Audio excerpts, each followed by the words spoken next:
It is not always burnout or lack of motivation that keeps us from painting. Sometimes, life just gets in the way. Welcome back to my Pile of Shame Diaries, the series where I not only document how I put an end to my pile of shame, but also share how I tackle each challenge, whether it is volume, quantity, or complexity. I have already talked about how to get the ball rolling in episode 1, and how to approach army painting in episode 2. I was actually excited to talk about a centerpiece project for today, and how to overcome the fear of messing things up. However, life got in the way. Luckily, not in a bad way since I was offered a promotion at work. But still, my hobby time took a hit. So for today's video, I want to share how this change in my life affected my hobby, as well as how I'm slowly but surely getting back on track. I am sure that my experience will resonate with some of you, and my hope is that it may help painters who have or are going through something similar. A promotion always sounds like good news, and it was. New responsibilities, new challenges, even a sense of pride. But what I didn't expect was how much it would drain me. Every day was full of decisions to make, and by the time I got home, I had nothing left in the tank. The paints were there, the brushes were there. Even the models for my colorful underpainting approach were all ready for me to pick up whichever caught my eye, but the will just wasn't there. At first, I told myself it was temporary. I just needed time to adjust. But the days went by, and even though I followed my number 1 tip from episode 1, to take a step back and give myself a chance to rest, things were not changing. This was not my typical hobby burnout, which we've all gone through in the past, but something new. As the days went by and my weekly videos missed their scheduled dates, I realized something important. We often talk about making time for the hobby, but sometimes it's about making peace with the time we don't have. I had to accept that my rhythm was now different. So instead of forcing myself to paint for hours or trying to compensate on my days off, I began to enjoy smaller moments. Cleaning a mold line or a support, applying a colorful undertone, just 10 or 15 minutes of progress. Little gestures that kept the connection alive, until I eventually picked up my models again and started to make small dents in them.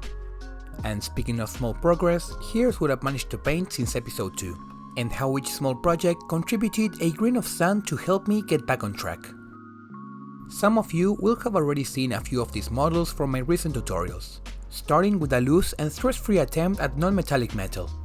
At the time of picking up this model, my mind was simply on combining a red underpainting with some NMM technique, something both fun and challenging, but without thinking how it would work with the rest of the model, for which I had no plans.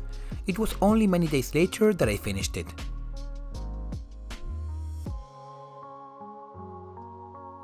Next came a classic with a different approach to painting capes and cloaks.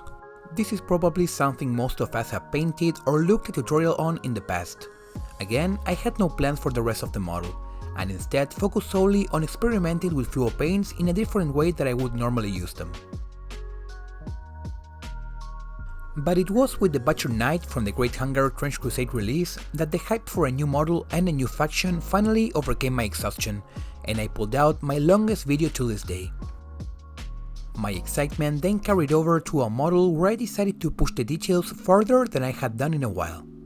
And in my most recent release, I finally covered verdigris, using both oils and acrylic paints. I consider myself pretty knowledgeable in rust effects, so this was something always in the back of my mind which I knew I needed to cover.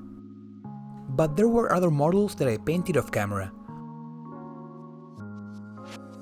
On one hand, I finished my initial batch of models for the colorful underpainting approach, testing how much I could get away with by leaving things unpainted. I also managed to get the second and I believe final batch primed, and even painted 2 of those models a couple days ago. Each of these pieces reminded me that even slow progress is progress. You don't have to paint every day to stay connected to the hobby, you just have to keep your spark alive. And eventually, even small progress amounts to progress.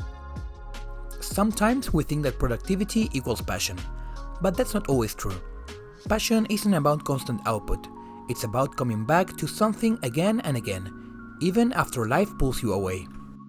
The pile of shame might not shrink as fast as I intended, now that I am adapting to a new chapter in my life, but I've learned that as long as I keep showing up, no matter how small the task, I will eventually get there. So if you are watching this and can relate to having your hobby time reduced, take a breath. you haven't lost your passion, you're just living life. Sometimes the best way to deal with unfinished projects is not to fight them, but to accept where you are and paint when you can. Never forget that this is a hobby meant to bring us joy, not frustration. Thank you for sticking around and being part of this journey. Like I said in the last episode, I want to make this a community project. So join me by sharing what you've been up to since the last episode. And if this is your first time catching this series, don't worry. There are plenty more challenges I have yet to tackle, which I'll share with you next time in my Pile of Shame Diaries.